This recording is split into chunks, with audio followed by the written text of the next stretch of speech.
First of all தனியா வந்திருக்கார். மாட்னா என்ன ஆகும்னு தெரியாது, தனியா இந்த ராட்சச இதுக்குள்ள வந்திருக்கார். தேடி வந்த சீதையவும் காணும். இப்போ இவருக்கு சந்தேகம் ஆயிடுது, ஒருவேளை சீதை இங்க இல்லையோ. நான் தான் லங்க பூரா தேடியாச்சு, சீதையை எங்கேயுமே காணுமே. சீதைய ஒருவேளை ராவணன் கொன்னுட்டானோ, இல்லாட்டி ராமரை பிரிஞ்ச துக்கம் தாங்காம சீதையே தன்னோட சரீரத்தை விட்டுட்டாளோ, இல்லாட்டி சமுத்திரத்திலேந்து புஷ்பக விமானத்துல தானே ராவணன் கூட்டின்னு வந்தான், அப்போ அவன்கிட்டேருந்து தப்பிக்க முயற்சி பண்ணி கடல்ல விழுந்துட்டாளோ, இல்ல தப்பிக்க முயற்சி பண்றான்னு தெரிஞ்சு ராவணன் வெட்டி கடல்ல போய் போட்டுட்டானோ. இப்படி எல்லாம் தாட்ஸ் வர ஆரம்பிக்குது யாருக்கு? ஹனுமாருக்கு. நம்ம யார வீர தீர சூர கம்பீர ஆஞ்சநேய பகவான்னு சொல்லுவோமோ அவருக்கும் அப்படி ஒரு இங்கிலீஷ்ல ஸ்பைரலிங்னு சொல்லுவோம். ஒரு பயம் வருது, அந்த பயம் இன்னும் அதோட பயங்கரமான ஒரு தாட் வருது. இன்னும் சிம்பிளஸ்ட் எக்ஸாம்பிள் கொடுக்கணும்னா, குழந்தை 1/2 மணி நேரம் ஸ்கூல்ல இருந்து லேட். ஸ்கூலுக்கு ஃபோன் பண்ணி கேட்டா உங்க பையன் ஏற்கனவே கிளம்பியாச்சுன்னு சொல்லிட்டான். இப்போ அந்த அம்மா மனசுலயோ அப்பா மனசுலயோ என்ன நடக்குமோ அதுதான் அனுமார் மனசுல நடக்கிறது. ஐயோ, நானே போய் கூட்டின்னு வந்திருக்கணும், இப்படி தனியா விட்டுட்டேனே, அவனை யாராவது கிட்னாப் பண்ணியிருப்பாளோ, அவனை எங்கேயாவது தொலைஞ்சு போயிருப்பானோ, இல்லை எங்கேயாவது விழுந்து அடிபட்டுட்டானோ, என் புள்ள இல்லாம நான் என்ன பண்ணுவேன்னு அழுது ஓடி தேடி பார்த்தா அவன் ஏதோ ஐஸ்கிரீம் சாப்பிட்டுட்டு மொள்ள நடந்து வந்துட்டு இருப்பான். இப்போ என்ன பிரச்சனைனா, நம்ம இருக்கிற ப்ராப்ளம் சால்வ் பண்ண முடியலன்னு தெரிஞ்ச உடனே நம்ம மனசு என்ன பண்ணுறது, வேர்ஸ்டா என்ன நடந்திருக்கலாமோ அதெல்லாம் ஒரே நேரத்துல யோசிக்கிறது. யாருக்கு? நம்மளுக்கு மாத்திரம் இல்ல, ஹனுமாருக்கே இது தாங்கத்தி. ஏன்னா மனசு ஒண்ணுதானே, மனசுன்ற அந்த வஸ்து எல்லாருக்கும் ஒண்ணுதான். அப்புறம் இவருக்கு வேற கவலைகள் வேற.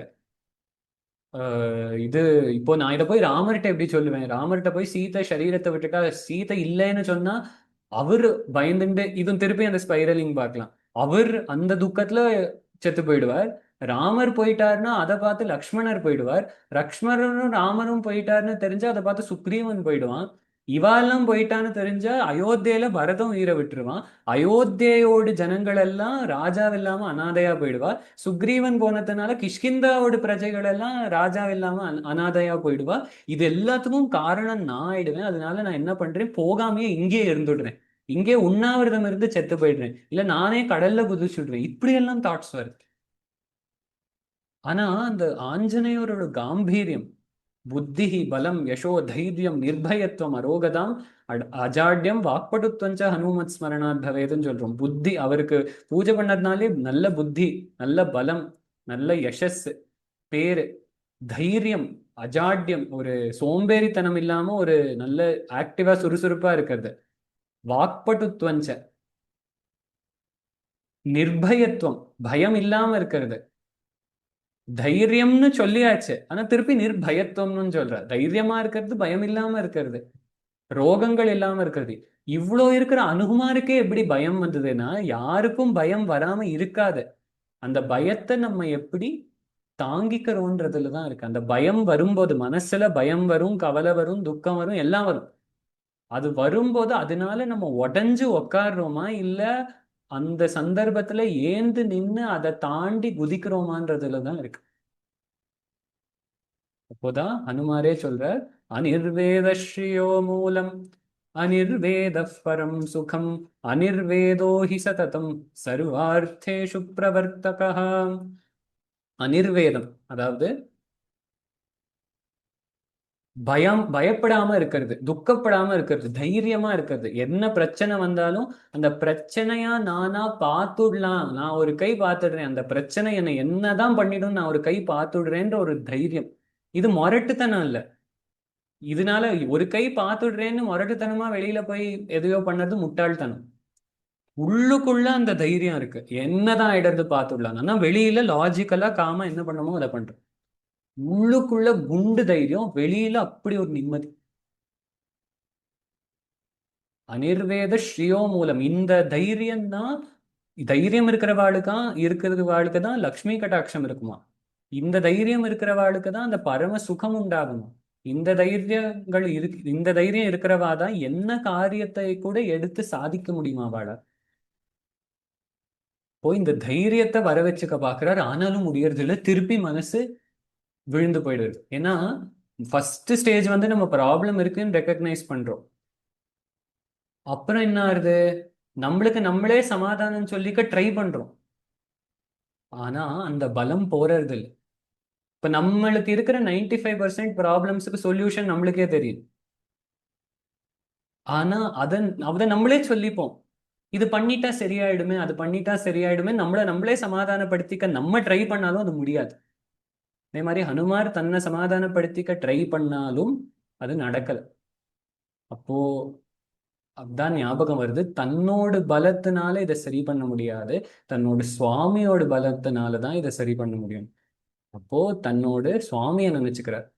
நமோஸ்து ராமாய சலக்ஷ்மணாய தேவ்யை ச தஸ்யை ஜனகாத்மஜாயை நமோஸ்து ருத்ரேந்திர யமானிலேப்யः நமோஸ்து சந்திரார்க்கமருத்கணேப்யः.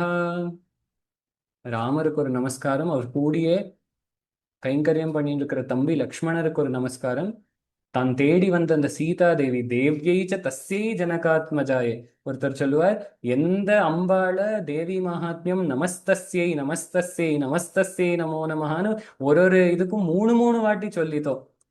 அதுவும் அதுவும் மந்திர சதிருஷமான ஒரு புராணம்னு சொல்லுவோம். ஏன்னா சாதாரணமா வேத மந்திரங்களை சொல்லி தான் ஹோமம் பண்ணுவோம், ஆனா சண்டி ஹோமத்துக்கு புராண ஸ்லோகங்களை சொல்லியே பண்ணுவோம். அதுவும் இந்த நமஸ்தஸ்யையும் மூணு மந்திரமா கவுண்ட் ஆகும். நமஸ்தஸ்யை நமஸ்தஸ்யை நமஸ்தஸ்யன்றதுக்கு ஒரு ஒரு வாட்டியும் அவ வந்து ஆகுதி கொடுப்பா. இப்படி எந்த தேவி மகாத்மியம் அம்பாள நமஸ்தஸ்யை நமஸ்தஸ்யை நமஸ்தஸ்யன்னு சொல்லித்தோ அந்த அம்பாளை நினைச்சுக்கிறாளாம், தேவ்யைச்ச தஸ்யை. இப்போ அந்த அம்பாள் எந்த ரூபத்துல தனக்கு முன்னாடி இருக்கா, ஜனகாத்மஜாயை சீதா தேவியா இருக்கா. நமோஸ்து ருத்ரேந்திர யமானிலேபியா, அந்த பரமேஸ்வரனுக்கு ஒரு நமஸ்காரம், இந்திரனுக்கு ஒரு நமஸ்காரம், யமதர்மராஜாக்கு ஒரு நமஸ்காரம், அக்னிக்கு ஒரு நமஸ்காரம். ஏன்னா இவ எல்லாரும் நம்மளை எப்போதும் பாதுகாத்துன்னு இருக்கா. சந்திரனுக்கு ஒரு நமஸ்காரம், சூரியனுக்கு ஒரு நமஸ்காரம். நம்ம நமஸ்காரம் பண்ணறதுக்கு நம்ம ரெடியா இல்லை, நமஸ்காரம் பண்ணறதுக்கு 1000 பேர் இருக்கா நம்மளுக்கு. நம்மளை காப்பாத்துறதுக்கு 1000 பேர் இருக்கா, இவ்வளோ தேவதைகள் இருக்கா, பகவானே இருக்கா, அம்பாள் இருக்கா. ஆனா நம்மளுக்கு போறது இல்லை. எனக்கு யாருமே இல்லை, என்னை பத்தி யாருமே கவலைப்படுறது இல்லை. இவாள்லாம் எதுக்கு இருக்கா அப்படின்னு இவாளெல்லாம் ஞாபகம் படுத்தின்ற உடனே அந்த பலம் வந்துடும். இப்போது நம்ம என்னதான் நம்மளுக்கு சமாதானம் சொல்லிட்டாலும் லாஜிக்கலா அது ஒர்க் ஆகாது. என்னைக்கு அந்த உபாசனையை நம்ம பிடிச்சுக்கிறோமோ, இது இங்க ஏன் ஒர்க் ஆச்சுன்னா ஹனுமாருக்கு இன்னொரு விஷயம். ஏன்னா வருஷ கணக்கா ராமரோட உபாசனை பண்ணியிருக்காரு. இன்னைக்கு சுந்தரகாண்டம் கேட்டுட்டு நாளைக்கு பிரச்சனை வரும்போது ராமராமான்னு சொன்னா ஒர்க் ஆகாது. ஆனா சந்தோஷம், ஆனா மோஸ்ட்லி ஆகாது. எப்போ ஒர்க் ஆகும்னா இன்னையிலேருந்து நாளையிலேருந்து ஆரம்பிச்சு ஒரு 2 மணி நேரம் ராமநாம ஜபமோ சிவநாம ஜபமோ ஏதோ ஒரு ஜபம் எடுத்துட்டு விடாம 3-4 வருஷத்துக்கு பண்ணி, அதுக்கப்புறம் என்னைக்கோ ஒரு ப்ராப்ளம் வரும்போது நம்மளுக்கே தெரியும், அந்த நாமாவை பிடிச்சு நம்ம அந்த ப்ராப்ளம்ல இருந்து வெளியில வந்துடலாம். இந்த பகவானை பிடிச்சுட்டு அந்த ஞானத்தை பிடிச்சுட்டு அதுல இருந்து வெளியில வந்துடலாம். ஆனா அதுக்கு நிறைய உபாசனை தேவை. அந்த ஞானமா இருக்கட்டும், அது பக்தின்னு சொல்லலாம், ஞானம்னா இந்த ஆத்ம ஞானம்னு சொல்லலாம், நாமன்னா நாம ஜபம்னு சொல்லலாம். ஏதோ ஒரு ஆலம்பனம் வேணும். ஓம்காரத்தையே உபனிஷத் ஆலம்பனமா சொல்லுது. ஏததா அலம்பனம் ஸ்ரேஷ்டம் ஏததாலம்பனம் பரம் ஏததாலம்பனம் ஞாத்வா பிரம்மலோகே மஹீயதே. இதுதான் ஓம்காரத்தை சொல்லும்போது ரொம்ப சிரேஷ்டமான ஆலம்பனம். இதுதான் ஆலம்பனம்னா ஒரு பிடி. ஏதது ஆலம்பனம் பரம் ஏதது ஆலம்பரம் ஞாத்வா, இது ஆலம்பனம்னு தெரிஞ்சுண்டவா பிரம்மலோகத்தை அடைகிறார். ஆனா சாதாரணமா ஓம்கார ஜபம் சன்னியாசிகளுக்கு தான் விதிச்சிருக்கு, நம்மளுக்கு பகவன் நாமா இருக்கவே இருக்கு. ஒரே ஒரு விஷயம், ராமநாமாவை சொல்லும் போது ராம் ராம்னு சொல்லக்கூடாது. ஏன்னா ராம் அப்படின்றது பீஜாட்சரம். ராம ராம ராம, அந்த ராமா மா முழுசா கேட்கணும். ராம் ராம் ராம் ராம்னு ஜபம் பண்ணக்கூடாது, ராம ராம ராம ராமன்னு ஜபம் பண்ணணும். அப்படி ஜபம் பண்ணின ஒருத்தர் தான் இந்த இதிகாசத்தையே எழுதினார். வேடுவனா இருந்த ஒருத்தர், ராமான்ற வார்த்தை கூட வாயில நுழையாத ஒருத்தர் 12 வருஷம் இந்த ராம நாமத்தை ஜபிச்சு மகர்ஷியானார். ஒரு வேடுவன் மகர்ஷியா ஒரு வேடுவனை மகர்ஷி ஆக்க முடியும்னா நம்மளை ஞானியா ஆக்க முடியாதா இந்த நாமம்?